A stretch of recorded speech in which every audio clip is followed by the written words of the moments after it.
സാമൂഹ്യ സേവന രംഗത്ത് യുവജനങ്ങൾക്ക് താൽപര്യം കുറഞ്ഞു വരികയാണെന്നും നല്ല സാമൂഹ്യ പ്രവർത്തകർ ഇല്ലാത്തതാണ് ആധുനിക കാലഘട്ടത്തിന്റെ അപജയമെന്നും സ്വാർത്ഥത മുഖമുദ്രയായുള്ള യുവസമൂഹമാണ് ഇപ്പോൾ വളർന്നു വരുന്നതെന്നും ജസ്റ്റിസ് ശ്രീദേവി പറഞ്ഞു.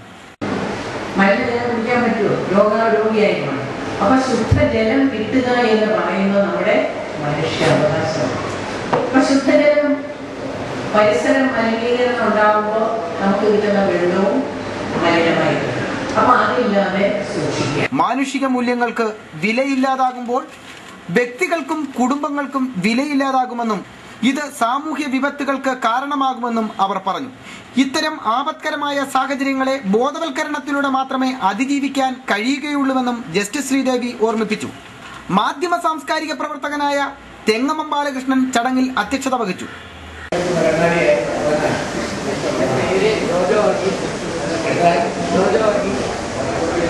തഹസീൽദാർ ഉദയഭാനു, ഗാന്ധിഭവൻ സെക്രട്ടറി പുനലൂർ സോമരാജൻ, ജീവകാരുണ്യ പ്രവർത്തകയായ ചിന്നമ്മ ജോൺ, ഗാന്ധിഭവൻ മാനേജർ വിജയനാമ്പാടി, ഗാന്ധിഭവൻ ചെയർമാൻ അഡ്വക്കേറ്റ് സോമരാജൻ, സ്നേഹരാജ്യം മാസിക എഡിറ്റർ അമൽരാജ്, പ്രസന്ന രാജൻ എന്നിവർ ആശംസകൾ അർപ്പിച്ചു.